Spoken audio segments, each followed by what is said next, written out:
защото пиеха от духовната канара, която ги придружаваше, и тази канара беше Христос. Но въпреки това, в повечето от тях Бог не благоволи, защото ги измоли в пустинята. Но тези неща бяха пример за нас, за да не жадуваме за злото, както те жадуваха. И не бъдете идолопоклонници, като някой от тях, според писаното, народът седна да яде и да пие и стана да играе. Нито да блудстваме, както блудстваха някои от тях, и паднаха в един ден 23 000 души. Нито да изпитваме Христос, както някои от тях го изпитаха и погинаха от змиите. И не роптайте, както роптаеха някои от тях и погинаха от изтребителя. А всичко това им се случи за пример и беше записано за поука на нас, върху които са дошли последните времена. Затова, който мисли, че стои, нека внимава да не падне.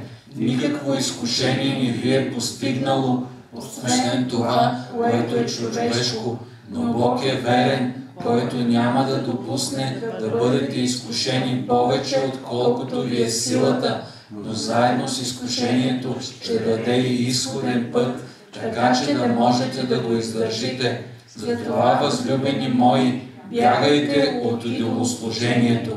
Амин. 역사는 본보기와 깨우침이다는 제목으로 은혜 받겠습니다. Нека да бъдем благословени, размишлявайки върху темата. Историята е за пример и поука. повторете. Историята е за пример и поука. 역사는 쉽게 말하면 거울과 같은 것입니다. Много по лесен начин може да дефинираме думата история. Това е огледало.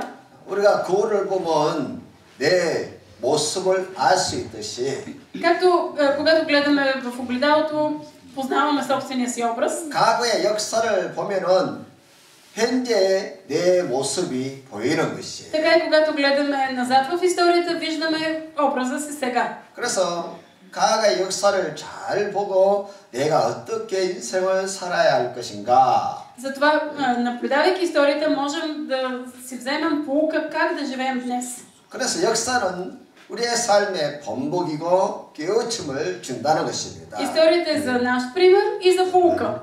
역사학자 웨스만 말하기를 Историкът Уелс е казал, 우리가 역사를 통해서 배우는 것은 우리가 역사를 통해서 아무것도 배우지 못하는 것이고 това, което научаваме от историята е, че не се учим от нея. 그리고 역사는 되풀이된다. И затова историята все се повтаря. 역사는 현재에도 계속 되풀이되고 있다는 것입니다. Всичко нещата са все едни и същи, все се въртят. 사람들이 과거의 역사에서 아무것도 배운 것이 없다면 Ако в едно време хората нищо не са научили от историята, 과거의 실패나 비극이나 이러한 문제에서 아무것도 배운 것이 없다면 и ако хората не са се учили от трагедиите, нещастията, 오늘이나 내일에 있어서 내일에 동일한 역사가 반복적으로 일어난다는 것이에요. то тогава нещата, които хората не са научили, те отново ще се случат. 11절에 말하기를 В 11 стих какво се казва? 읽어주세요. А всичко това им се случи за пример и беше записано за поука на нас, върху които са дошли последните времена. 이렇게 역사를 기록한 목적을 말하고 있는데 후대의 깨우침과 본보기가 되기 위해서라고 했습니다. Всичко това, което е записано, е за да бъде за поука и за пример. 그래서 역사를 통해서 우리는 오늘이나 내일의 삶을 위해서 깨우침을 받아야 합니다. Ние трябва да се събудим, наблюдавайки историята. 고린도 교회는 사도 바울이 전도해서 세운 교회입니다. Църквата в Коринт, тя беше основана от благовестването на апостол Павел. 그런데 그 교회가 우상 숭배에 빠지고 Но тази църква изпадна в идолопоклонство. 우상의 음식을 먹고 Започнаха да ядат 또 идоложертвено. 음행하고 원망하고 교회가 싸움이 일어났습니다. Те роптаеха, изпаднаха в блудство и се биеха помежду. 그래서 사도 바울이 고린도 교회에 이런 소식을 듣고 얼마나 가슴이 И 아팠겠습니까? когато апостол Павел чува тази новина за църквата в Коринт, много го заболява. 그래서 편지를 써서 강약 교회가 왜 하나님의 심판을 받게 되는가를 지금 설명을 하고 있는 거예요. И затова написва едно послание, в което им обяснява защо църквата в пустинята се провали. 그래서 너희가 껴있어라. И им казва, събудете се.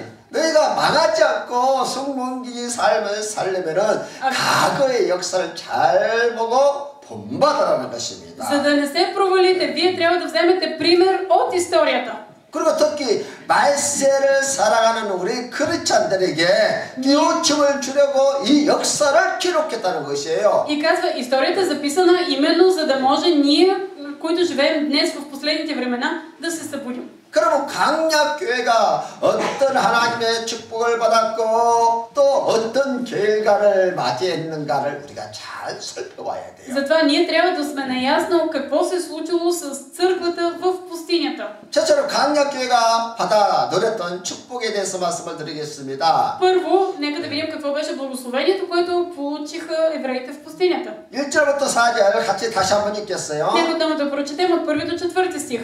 네, четире. Не искам, братя, да не знаете, че нашите бащи са били всички под облака и всички са минали през морето, и всички в Моисей са се кръстили в облака и в морето, и всички са яли една и съща духовна храна, и всички са пили от едно и също духовно питие, защото пиеха от духовната канара, която ги придружаваше. И тази канара беше Христос. 보십시오. 이 말씀에서 이스라엘 백성들이 얼마나 큰 축복을 받았습니까? Вижте, в това слово пише какво огромно благословение получиха евреите в пустинята. 그러나 그들이 시간이 지나가면서 하나님의 은혜를 다 잊어버리게 됐고 Като мина времето, те изобщо забравиха за Божията благодат. 오히려 우상 숭배와 음행과 원망과 또 타락을 하게 되었다는 것입니다. Напротив, те изпаднаха в идолопоклонство, поквариха се и се биеха, караха помежду си. 그 결과 그들은 하나님의 심판을 받아서 강야에서 거의 대부분은 죽게 됐던 것이지요. Това и Бог ги наказа и повечето от тях умряха в пустинята. 그러므로 과거의 축복이 오늘의 삶에 우리의 믿음을 보장해 주는 것이 아니라는 것입니다. Какво означава това? Че ако в миналото ние сме имали духовни преживявания, голяма благодат, това не гарантира нашето състояние днес. 과거의 어떤 은혜의 체험이 오늘 내가 신앙생활 하는 데 있어서 내 신앙을 보장해 주는 것이 아니에요. Ако в миналото са се случвали големи чудеса и сме преживявали благодат, това изобщо не гарантира, че ние ще сме духовни днес. 그래서 오늘 내가 성공적인 인생을 살려면 오늘 하나님의 은혜와 복이 필요한 것입니다. Ако аз днес искам да съм успешен, имам нужда от благодата днес. 그러면 강약교회는 하나님으로부터 어떤 축복을 받았습니까? Какви благословения получи църквата в пустинята в миналото? 그들은 구름과 바다 아래로 지나가는 세례를 받았다고 했습니다. Там се казва, че те бяха кръстени в облака и морето. 이스라엘 백성들은 모세 인도를 받아서 갈라진 홍해 바다를 지나갔습니다. Водени от Моисей, евреите преминаха през Червеното море. 또 강야를 행진할 때는 구름 기둥과 불 기둥의 인도와 보호를 받았습니다. И докато бяха в пустинята, ги пазеха огнен стълб и облак. 이렇게 그들은 구름과 바다에서 세례를 받고 강약교회의 성도가 되었다는 것이에요. Те преминаха през Червеното море, застанаха под облака, те бяха кръстени. кръстени и станаха част от църквата в пустинята. 그들이 세례를 받았다는 것은 세상과 구별된 하나님의 백성이 되었다는 의미이고 Тяхното кръщение беше знак за това, че те са отделен народ. 또 구별된 하늘나라 시민이 되었다는 나라라는 의미이고 отделен народ, който е част от Божието царство. 또 함께 모여 하나님께 예배를 드리는 교회 공동체의 멤버가 되었다는 의미입니다. Те станаха част от църква, която да се покланя на Бог. 이러한 축복을 누리게 된 것은 내 힘이 아니라 전적으로 하나님의 은혜였다는 것입니다. И те получиха това благословение не заради собствените си усилия, а всичко това беше благодат от Бог. 옛날에 하나님은 아브라함과 그 후손들을 자기 백성으로 삼기로 언약을 세우셨습니다. Бог направи завет с Авраам, че ще благослови неговото потомство. 근데 아브라함의 후손들은 400년 동안 애굽에 살면서 우상 숭배를 했습니다. Само че потомците на Авраам отидоха в Египет и 400 години служиха на идоли. 그리고 그들은 하나님을 잃어버리고 Забравиха за Бог, 바로 왕을 섬기면서 노예 생활을 했던 것이지요. като роби. 그들은 애굽 사람들처럼 타락한 삶을 살고 우상 숭배하는 삶을 살았던 것입니다. Живееха покварено като египтяните и служиха на идоли. 그래서 그들은 애굽 사람들처럼 그렇게 살다가 죽어야 할 그런 비극적인 운명이었던 것이지요. И затова имаха същата участ, те трябваше да погинат заедно като евреите, като египтяните. 근데 그들의 고통 가운데서 신음하며 부르짖자 하나님께서 그 음성을 들으시고 Но когато в страданието си те извикаха глас към Бога, Бог чу гласа им. 아브라함과의 약속을 언약을 기억하시고 Бог си спомни завета с Авраам 모세를 보내서 바로왕의 손에서 그들을 해방시켰습니다. и изпрати Моисей, за да ги измъкне от ръката на фараона. 그리고 갈라진 홍해 바다를 지나서 약속의 땅을 향해서 행진하게 했던 것입니다. И след като преминаха през Червеното море, той ги водеше към обещаната земя. 그들은 행진하면서 구름기둥과 불기둥의 인도와 보를 받는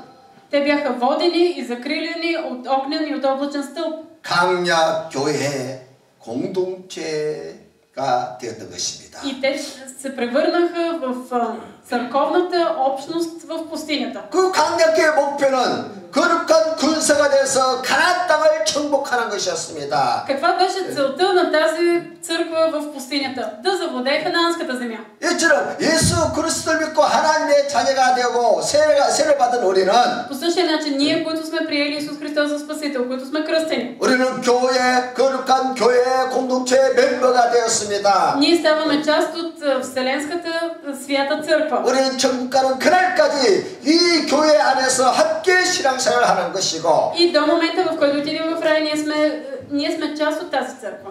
믿습니까? Така ли е? 그래서 홍해 바다를 건너간 강약교회 성도들은 И хората, които бяха част от църквата в пустинята, преминала 다시는 애굽으로 돌아갈 필요가 없었습니다. за тях нямаше никаква полза да се връщат пак в Египет. 이미 강을 건넌 사람들은 다시는 돌아갈 이유가 없는 것이지요. Който вече е прекусил реката, няма защо да се връща. 이처럼 교회 공동체에 부르심을 받은 세례받는 모든 성도들은 Същото важи и за нас. Ние, които сме призовани, които сме кръстени. 이미 바다를 건너간 사람들입니다. Ние вече сме минали морето. 이미 세상을 떠난 사람들입니다. Вече сме отделени от света. 예수로 세례받은 우리는 Ние, които сме кръстени в Исус, 이미 강을 건너간 사람이에요. вече сме преминали на другия бряг. 아멘. 그래서 1절에서 사도 바울이 И 말하기를 затова в първи стих апостол Павел казва, 바다에서 세례를 받았다 그랬던 것입니다. казва, че всички са се кръстили в облака и в морето.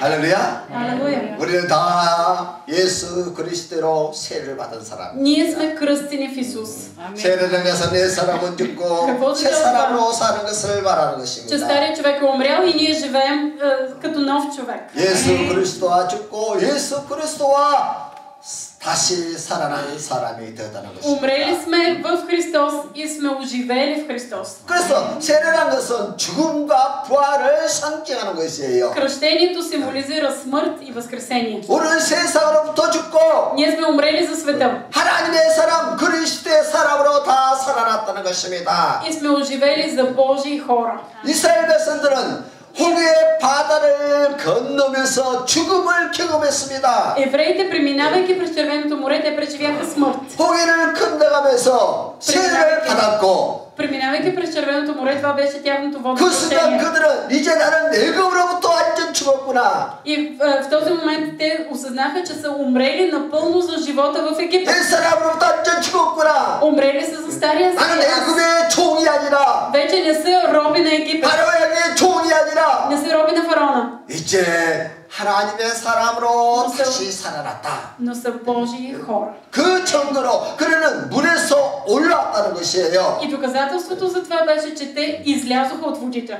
그러므로 예수 그리스도를 믿고 세례를 받은 사람은 Всеки, който вярва в 새 Христос, 사람으로 거듭난 것이에요. който се кръсти, той се новоражда като нов човек.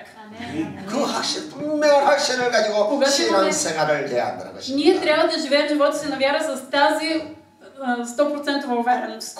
그리고 단지 구원받는 것으로 끝나는 것이 아니라 И спасението не приключва, и живота ни на вяра не приключва просто с спасението. 우리는 그리스도의 군사로 태어났다는 것입니다. Ние трябва да се родим като Божии войни. 그래서 하나님의 군사로 거룩한 일꾼으로 쓰임받기 위해서 За да бъдем войни, за да бъдем скъпоценни служители, употребявани от Бог. 강렬한 신앙생활을 할 때 반드시 자기 자신을 훈련시켜서 강한 십자가의 군사가 되어야 되는 것입니다. Ние трябва да минем през пустинята, където да бъдем обичани, за да бъдем където да бъдем обучени, за да станем истински войни. 인생 강렬길을 갈 때 어떤 고난과 어려움이 와도 그것과 싸워서 이기는 군사가 되어야 된다는 것입니다. Когато ние вървим през живота, през своя живот, който е като пустинята и не се случват трудности, изпитания, болки, ние трябва да се борим и да се обучим да станем войни. 과거에는 작은 문제 앞에서도 시험에 들고 넘어지고 상처받고 했지만은 Ако в миналото, като дойде малък проблем, сме се разколебавали, почвали сме да отпадаме и сме изпадали в отчаяние. 이제는 자신을 훈련시켜서 어떤 고난도 시험도 싸워서 이기는 사람이 되어야 하는 것입니다. Сега трябва да се обучим, когато дойдат трудности и изпитания, да се борим и да победим. 그러기 위해서는 인생 강력길에서 하나님을 전적으로 신뢰하는 훈련을 받는 것입니다. И за да преминем през този живот, който е като живота в пустинята, ние трябва да имаме Божието водителство. 어떤 고난이 와도 하나님을 신뢰하십시오. Когато дойдат трудности, доверете се на Бог. 어떤 문제가 와도 하나님을 신뢰하십시오. Като дойдат проблеми, доверете се на Бог. 어떤 배고픔이 와도 배고픔이 와도 하나님을 신뢰하십시오. Ако дойде глад, доверете се на Бог. 게으르지 말고 열심히 신앙생활을 하십시오. Не бъдете мързеливи, бъдете усърдни в живота си на вяра. 이렇게 하나님을 신뢰하는 훈련을 잘 받으면 Ако ние бъдем обучени на доверие в Бог, 우리가 어떤 고난도 이기고 성공적인 인생을 살 수 있다는 것입니다. каквото и да се случи, ние ще бъдем успешни. 믿습니까? Вярвате ли, че е така?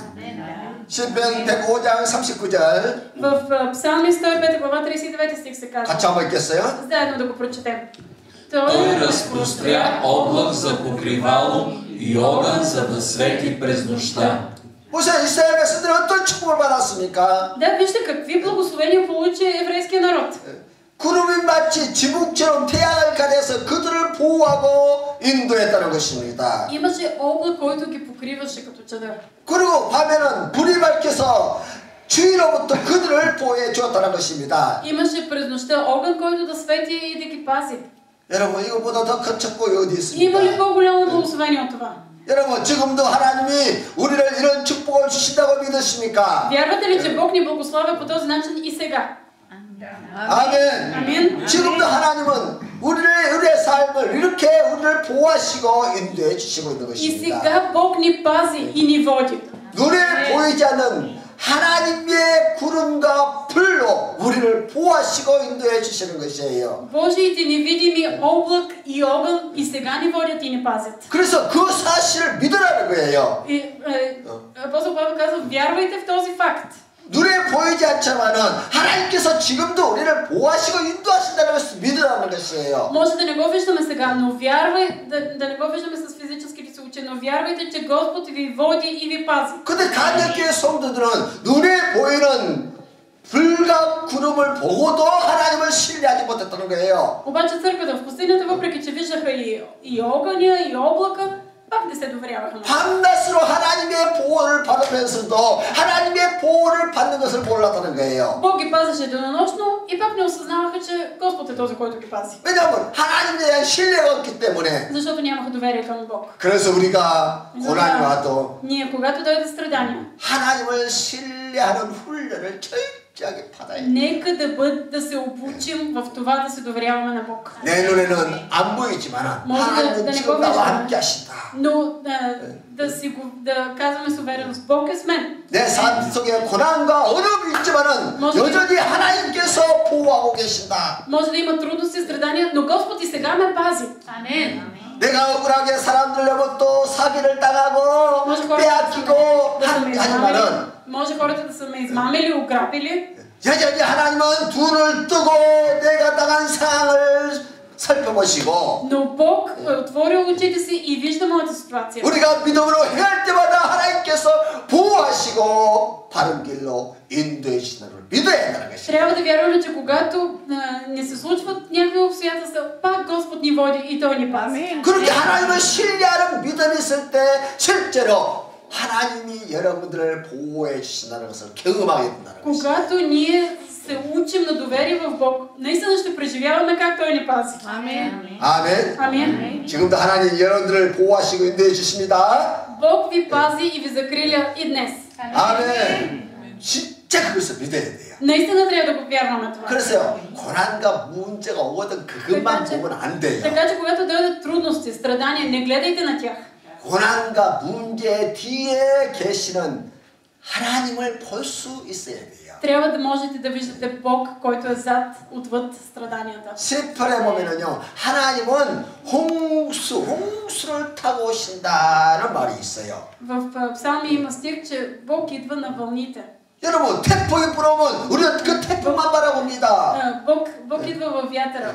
Когато има тайфун, ние гледаме само вятъра. 그 태풍 때문에 죽을 것 같습니다. И в смерча си мислим вече, че умираме. 사람이 다 날아갈 것 같습니다. В урагана сякаш хората... 근데 믿음의 사람들에게는 Но хората, които са хора на вяра, 태풍을 타고 오시는 하나님이 보인다는 거예요.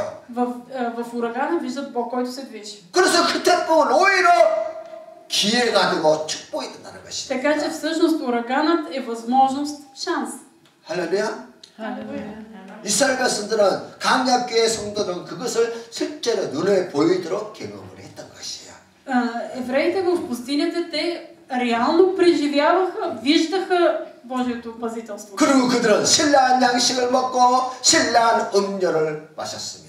И те се храняха с духовна храна и пиеха духовно питие. 하나님은 이스라엘 백성들에게 모래밖에 없는 강야에서 만나를 내려 주셨습니다. Бог правеше да излиза, да пада манна в пустинята, там където имаше само камък. 40년 동안 매일 아침 이슬처럼 만나를 내려주셔서 신령한 음식을 먹게 했다는 것입니다. 40 години те се храняха с духовна храна, манна, която слизаше всяка сутрин по земята като роса.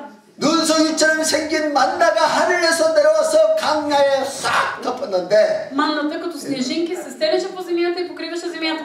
사람들은 그것을 보고 너무 신기하고 놀라워서 외치기를 마누 했다는 거예요. Първоначално това се стори толкова странно на хората, че те започнаха да крещят манху. 마누라는 것은 저것이 뭐야 하고 감탄사예요. Това е възклицание, което означава какво е това. 마누 하다가 먹어보니까 너무 맛있거든요. И ману, както се го повтаряха, опитаха го.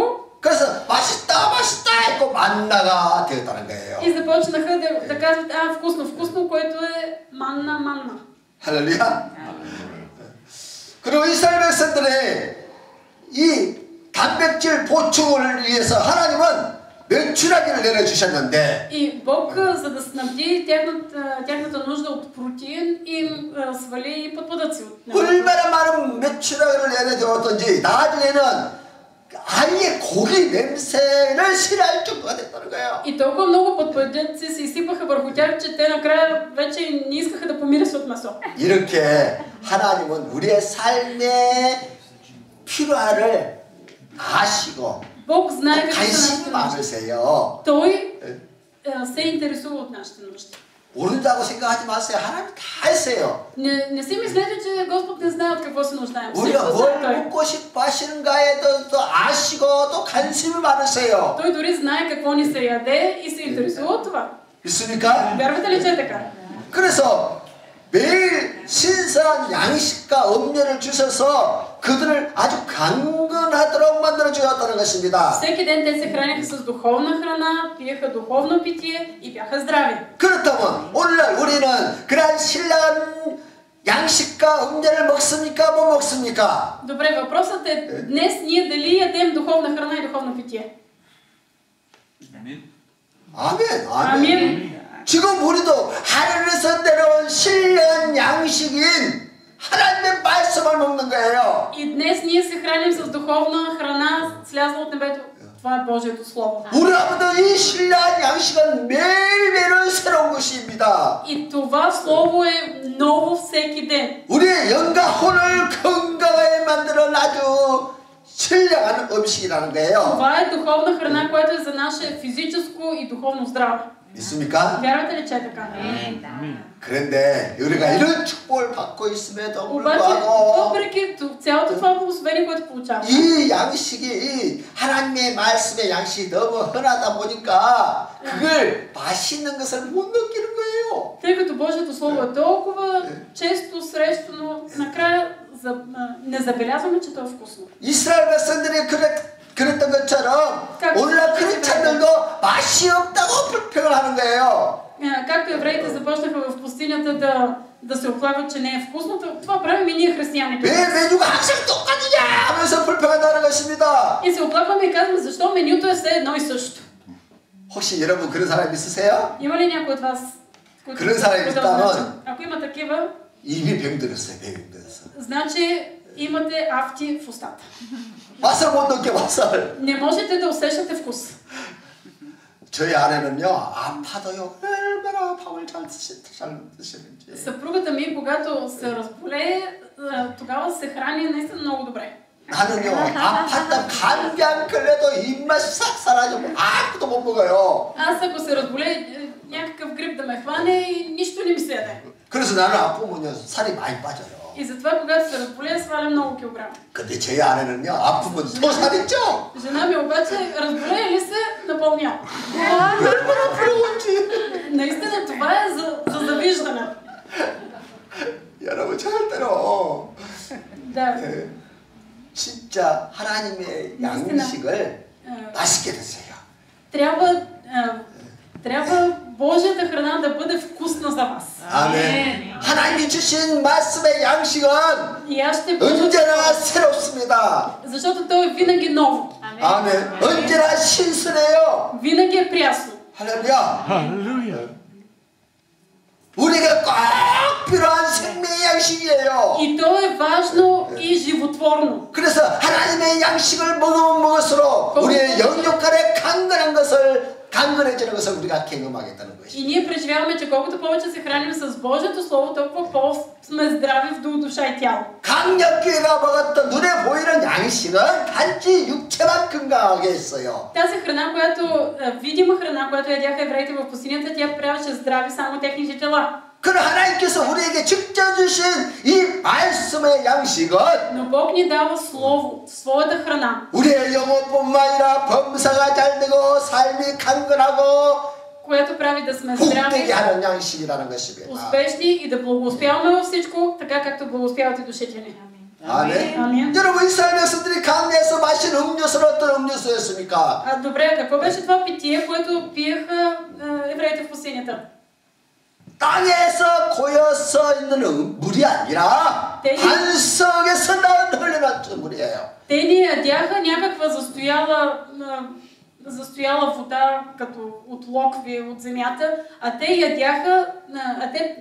пиеха вода, която извираше от скала. 물이 전혀 없는 강에서 하나님 모세를 통해서 반석을 깨뜨리라고 명령했습니다. Там, в пустинята, където имаше само камънаци, Бог заповяда на Моисей да удари скалата. 그 물을 백성들이 다 마시고 모든 짐승들이 다 마셨습니다. И от тази вода можеха да пият евреите, добитъка да бъде напоен. 단지 그 물로 목을 축이는 정도가 아니라 그 물로 밥하고 빨래하고 청소하고 И това беше 목욕까지 했다는 거예요. И това беше вода не просто за да утолят жаждата си, но и да готвят, да перат, да се къпят. 근데 바울은 이 물이 곧 그리스도라고 했어요. И Павел казва, че тази вода че тази скала е Христос.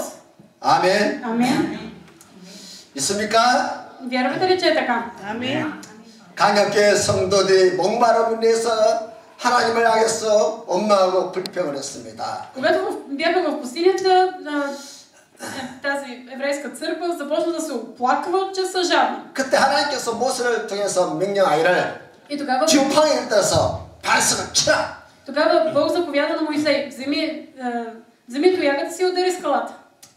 사실 Всъщност, 이 지팡이를 가지고 사실 그 백성들을 둘게 패야 되지요. с тая пръчка трябваше да отупа праха на хората. 그래 안 그래요? Така е, нали? 하나님이 그 주신 은혜와 복을 모르고 원망 불평하니까 Тия, които роптаеха и не знаеха, че каква благодат им показва Господ. 우리 같으면 그 막대 지팡이를 알고 그런 사람을 때려야 합니다. Ние щяхме да вземем тоягата и да отупаме всичките тия хора, които роптаеха. 근데 하나님은 Бог обаче, 사람들에게 때리지 말고 반석을 때려라 그랬어요. 반석을. какво каза Бог на Моисей? Не дей да биеш хората, набий скалата. 그러니까 아무 죄도 없는 반석이 얻어맞은 거예요. И така, че невинната скала, тя пострада. 그 배를 얻어받은 반석이 끼워지면서 물이 쏟아져 나왔다는 것입니다. Когато тази скала беше ударена, тя се разчупи и оттам излезе вода. 그렇다면 Добре, 하나님의 공의의 지팡이가 지금은 누구를 때렸습니까? 2000년 전에 но преди 2000 години Божията справедлива тояга кого удари? 그 지팡이에 우리 죄인된 우리가 얻어맞아야 되는데 Ние, които сме грешници, ние трябваше да бъдем поразени. 누가 먼저 맞았어요? Но кой беше ударен?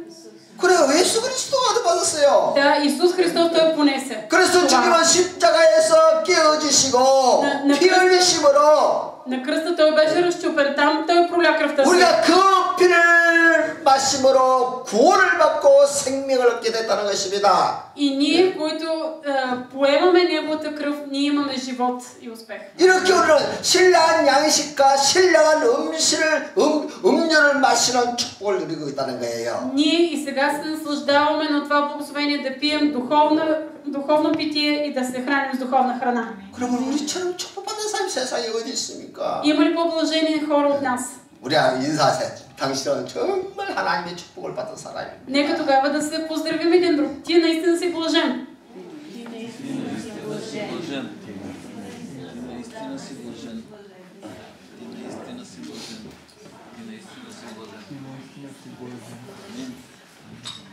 두 번째로 가게의 특권이 오늘 믿음을 보장하지 않는다는 것입니다. На второ място, само че привилегиите в миналото не гарантират днешна вяра.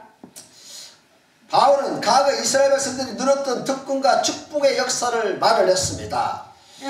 Апостол Павел показва какви благословения е имало в миналото в пустинята. 그런데 그러한 것들이 오늘 우리에게 승리를 보장해 주지 않는다는 것입니다.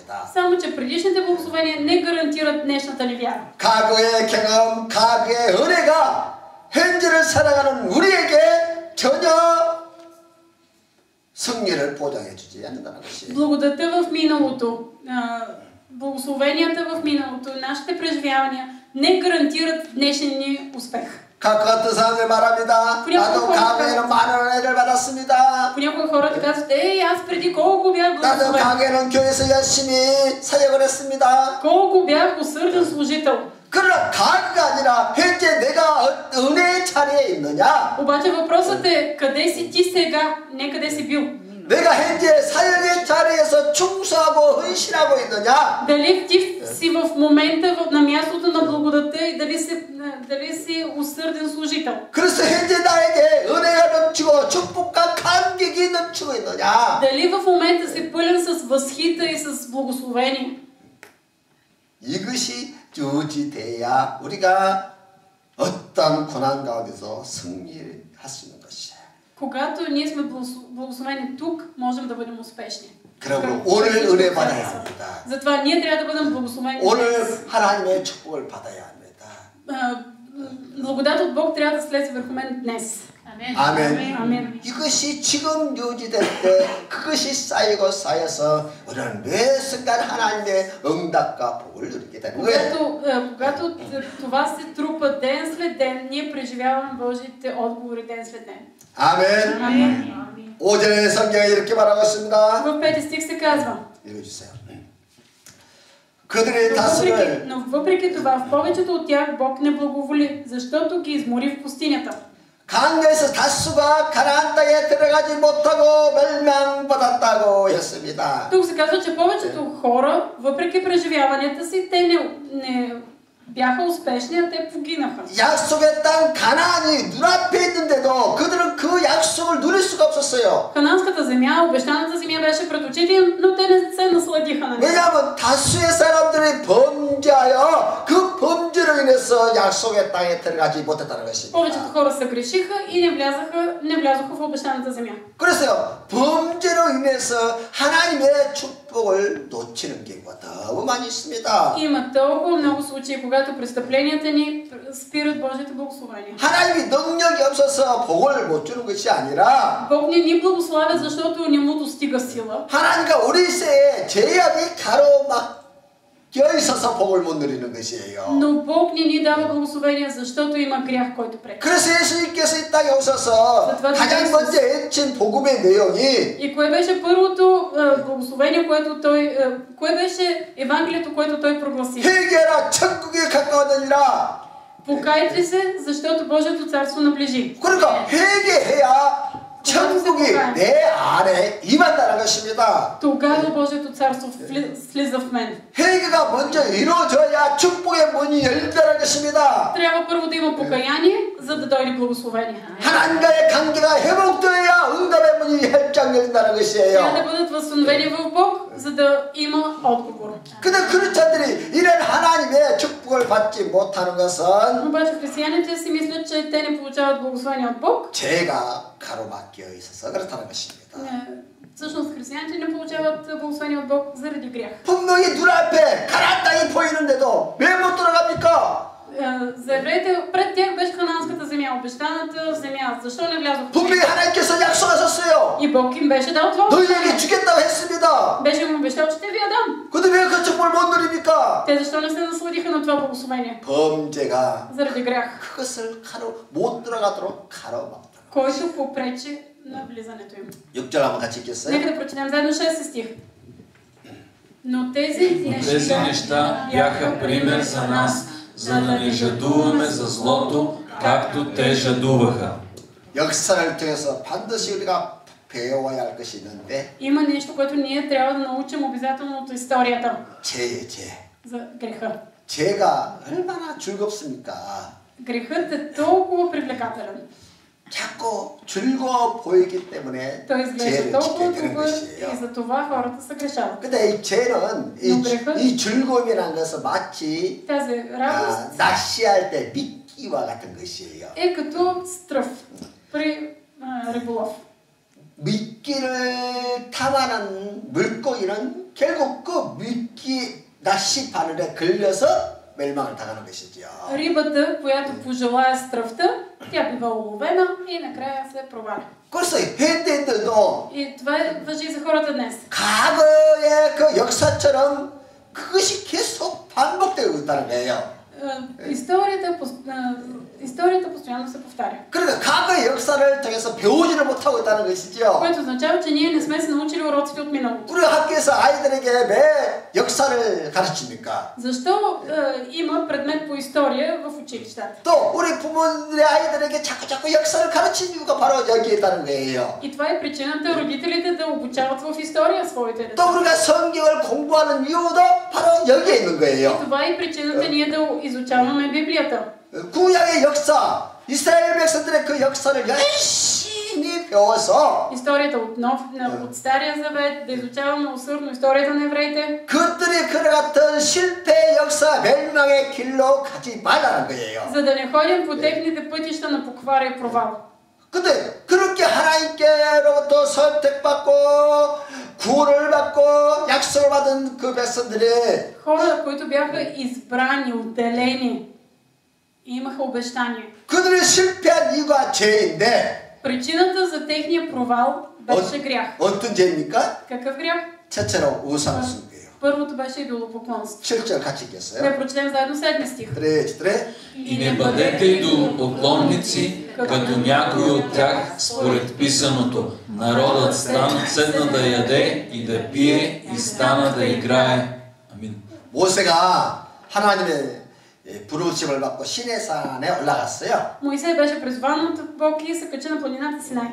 모세가 시간이 많이 됐는데 안 내려오니까 이스라엘 백성들이 밑에서 금송아지를 만들었습니다. Обаче измина много време и Моисей като не се върна, евреите в подножието на планината се направиха златно теле. 그러므로 이 금송아지가 우리를 애굽에서 인도해낸 하나님이다 И казаха, това е Бог. 예배를 드렸다는 것입니다. И те му се поклониха и казаха, това е Бога, който ни изведе от египетската земя. 그 결과 어떻게 됐어요? И какъв беше резултатът? 수많은 사람들이 우상 숭배를 해서 죽임을 당하고 Заради идолопоклонството хиляди хора умряха. 또 이스라엘 백성들은 말할 수 없는 고난을 당했습니다. И това доведе до огромно страдание за евреите. 물론 우리 시대에는 이런 금송아지 우상은 없습니다. Да, разбира се, в наши дни не се издигат златни телета. 그러나 현대인들은 이런 금송아지 우상은 만들지 않지만은 다른 우상이 있다는 거예요. Ние може да не се правим златни телета, обаче имаме други идоли. 다 금송아지가 한 마리씩 있어요. Всеки си има по някакво златно теле. 그 금송아지가 뭐냐? И какво е то? 골리산 3, Колосяни 3 глава 5 стих. 3, Сребролюбие, което е идолопоклонство. 무슨 때문에 것이? Сребролюбие, което е идолопоклонство. 욕심, 모든 욕심이 바로 우상 숭배라는 거예요. Страст, алчност, всичко това е идолопоклонство. 그거 욕심이 뭐냐? Как страст, алчност за какво? 하나님과 나 사이에 가로막고 있는 그 무엇이 바로 욕심이라는 거예요. Всяко нещо, което застава в отношенията между Бог и мен, ето това е алчност. 그것 때문에 하나님이 안 보여요. Заради ламтежа за това нещо не виждаме Бог. 그것 때문에 하나님을 사랑을 못해. Заради това не обичаме Бог. 그것 때문에 하나님을 예배하지 못하는 거예요. Заради това не можем да се покланяме на Бог.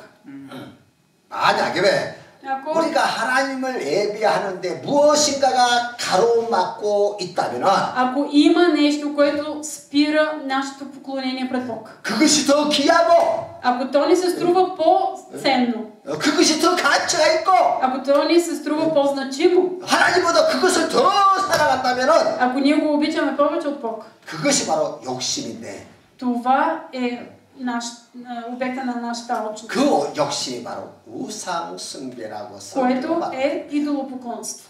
그 두 번째는 На второ място, 8절입니다. 같이 8 стих.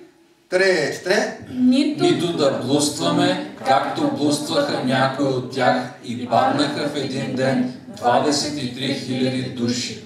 두 번째는 음행인데 Първо, на второ място беше блудство, грях. 음행이라는 것은 육체적인 욕망을 말합니다. Това е утоляване на физически страсти. 사랑이 없는 성행위를 말합니다. Сексуален акт без любов. 사랑은 절제예요. Защото любовта дава контрол. 사랑은 상대방을 지켜주고 보호해주는 Любовта 것입니다. пази другия. 그런데 우리가 언제 범죄에 빠지게 됩니까? Кога изпадаме ние в блудство? 영적으로 만족이 없을 때, Когато ни липсва духовно удовлетворение. 영적 긴장이 풀릴 때입니다. Когато духовното ни напрежение ни остави. 그래서 그런 상태가 되면 우리가 쉽게 Такова състояние ние много 죄를 лесно 짓게 되는 것입니다. започваме да се грешаваме и се покваряваме. 그래서 우리가 항상 영적으로 깨어 있어야 합니다. Винаги трябва да сме будни духовно. 영적 긴장이 풀리지 않도록 항상 자기 훈련, 노력이 필요해요. И има нужда от усилия, от обучаване в това да не се отпускаме. 저는 참 여름이 되면 항상 걱정을 해요. През лятото винаги ме обхваща едно притеснение.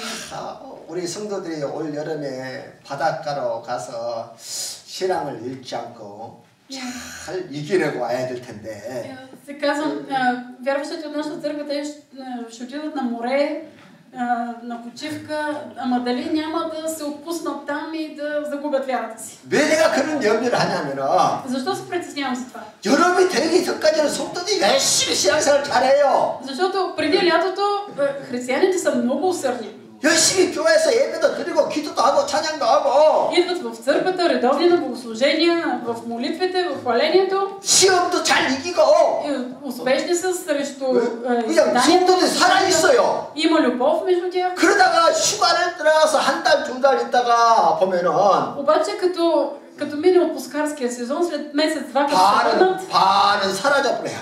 половината от хората вече ги няма.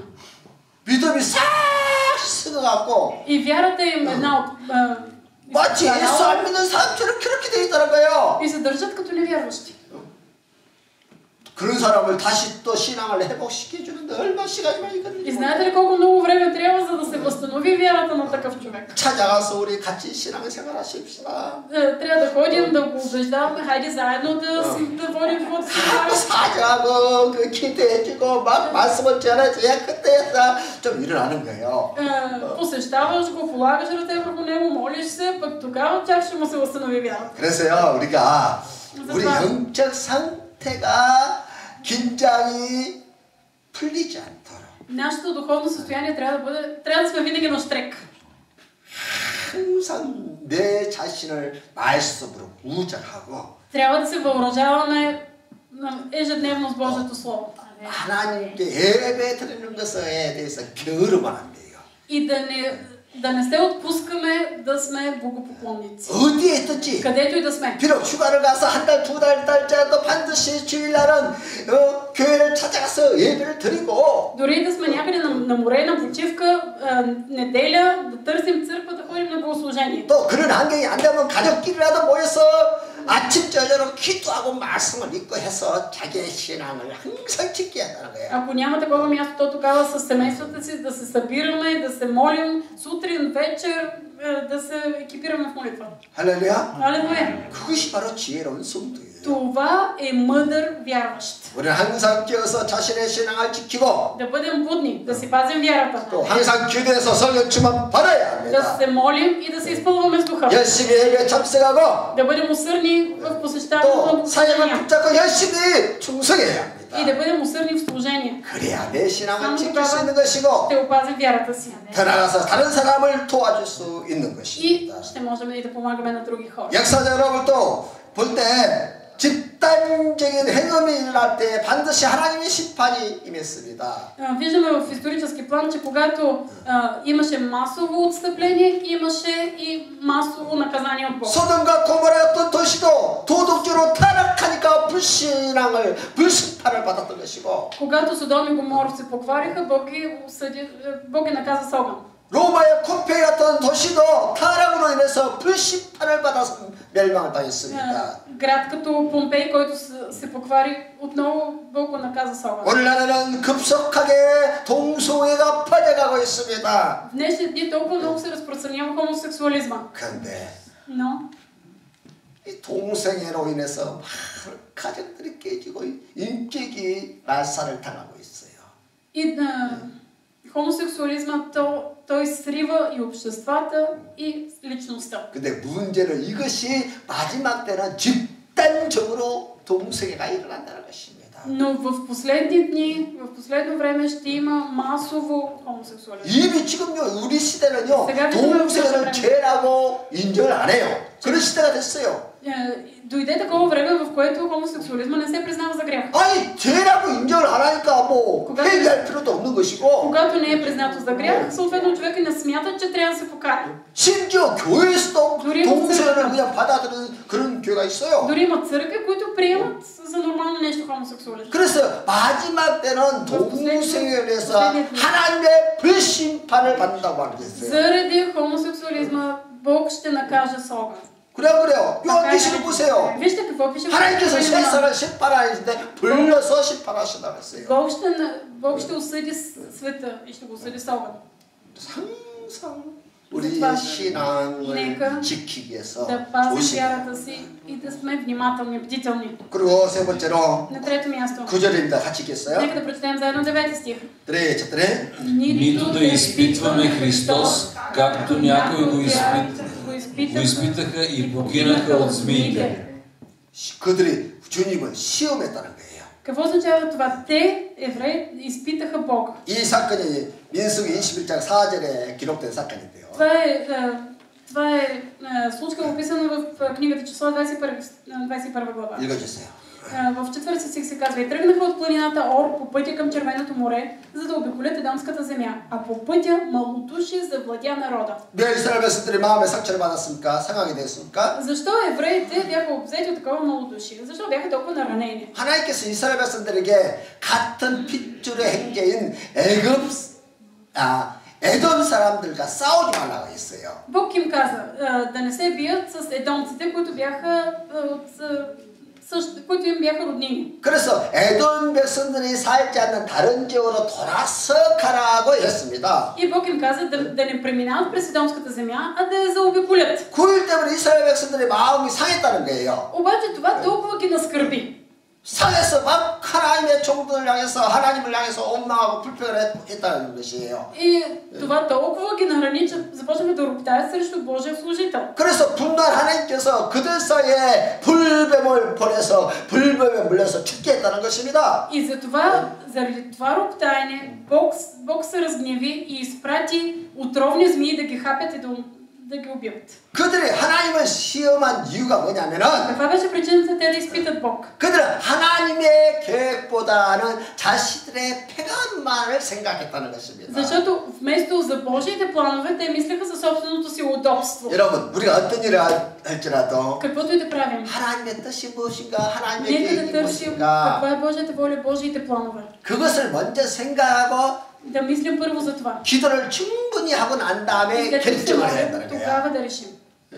안 그러면 우리가 기도하지 않으면은 Ако не се молим, 자꾸 우리 육신의 생각, 내 평안과 내 탐욕을 쫓아 자꾸 가게 돼 있어요. все ще мислим за собственото си удобство и ще следваме собствените си страсти и желания. 그럼 나도 모르게 그냥 하나님을 향해서 원망하고 불평하게 된다는 Неусетно 것이에요. ще зароптаем срещу Бог. 그래서 지혜로운 성도는 항상 어떤 문제와 어려움을 만나면은 като дойдат трудности и проблеми, 그 속에 하나님의 뜻이 무엇일까? търсят, 먼저 생각을 하세요. мъдрият вярващ търси първо мисли за Божията воля. 그리고 충분히 기도하고 난 다음에 След като се 결정을 моли, 해가는 것입니다. тогава решава. 그러면 이스라엘 백성들처럼 이렇게 실수를 하지 않는다는 Няма 거예요. да направи същата грешка като евреите. 기도하십시오.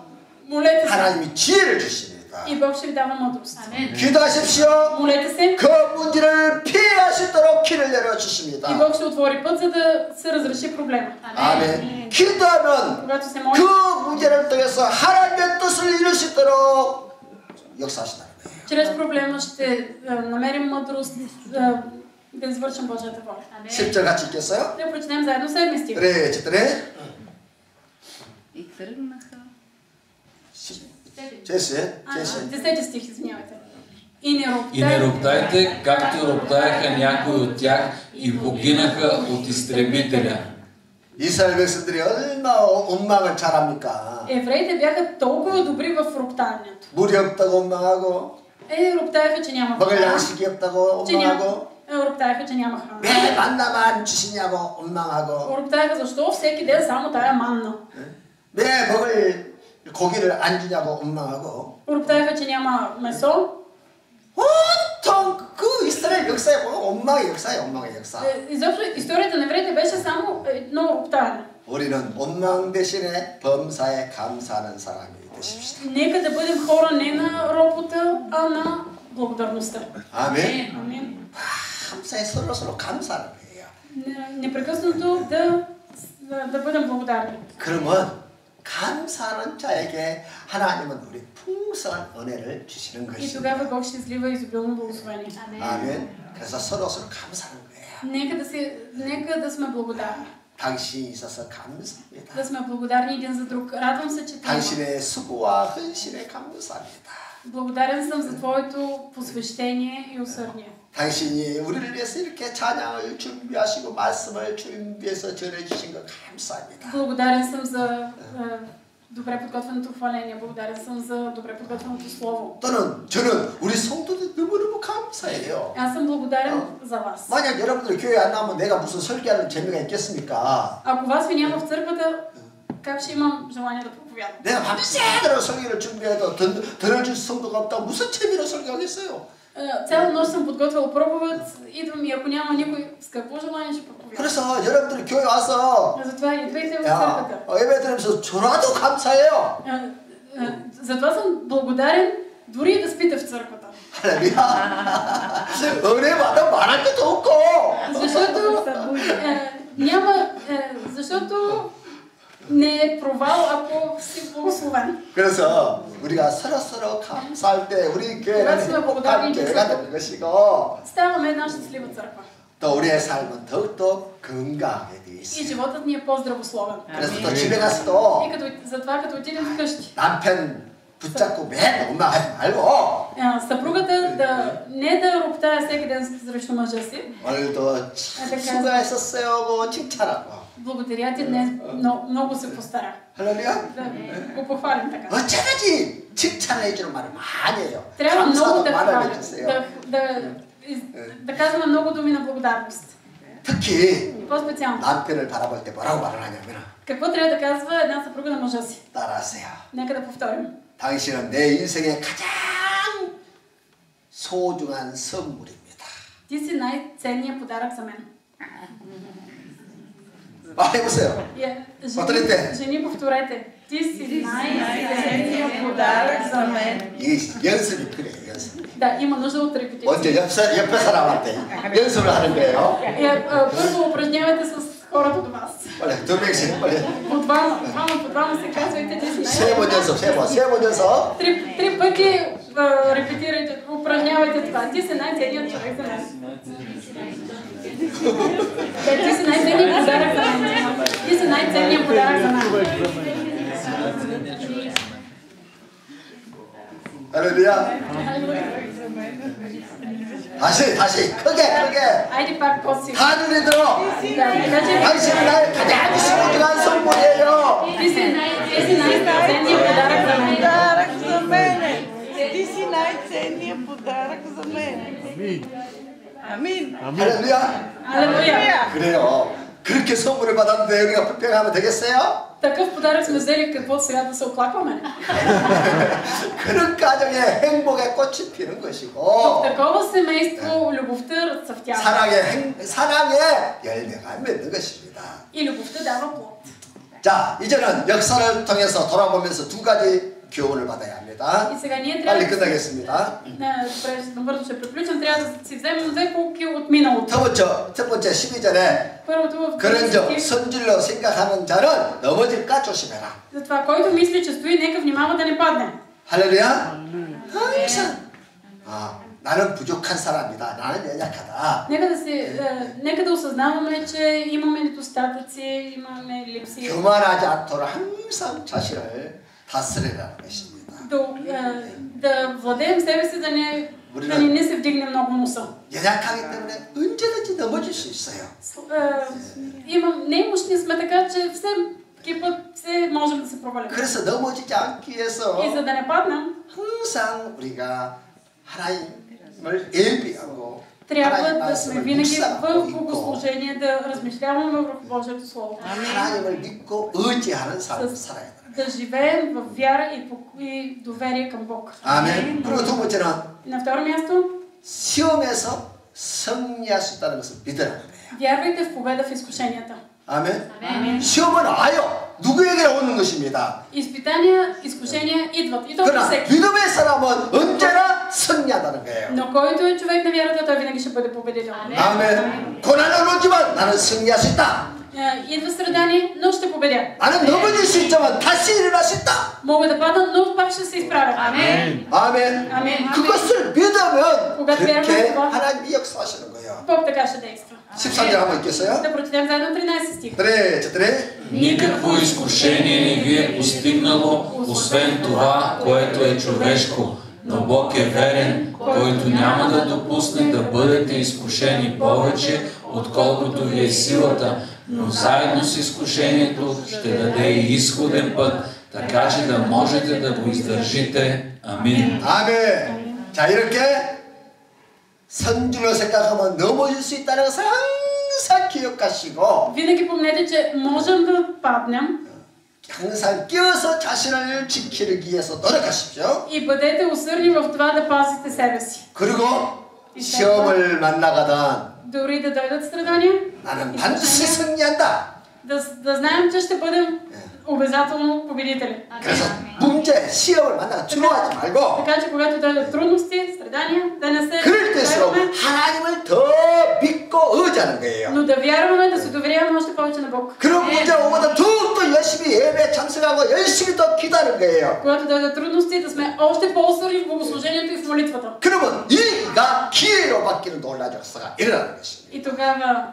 кризата ще се превърне в шанс. 그래서 그런 것을 한 번만 여러분들이 체험을 하게 되면 신앙생활은 너무 즐거운 일이 되는 И 거예요. колкото повече имате такива духовни опитности, толкова по-щастлив ще бъде живота ви на вяра. 그래서 인생을 어렵게 살지 말고 즐겁게 살아야 합니다. Живота си не трябва да го живеем страдалчески, а с победа. 문제 둘러서 실패하는 인생이 아니라 Да не живеем пораженчески живот, потиснати от проблемите, 문제를 이기고 맨날 승리하는 그런 멋진 인생을 살아가는 но да 것입니다. живеем прекрасен живот в победа над проблемите. Амин. 따라하십시오. Нека да повторим. 시험은 있지만 나는 승리할 수 있다. Има трудности, но аз съм победител. Има трудности, но аз съм победител.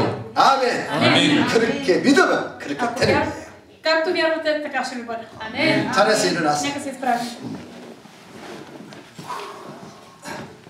자, 옆에 사람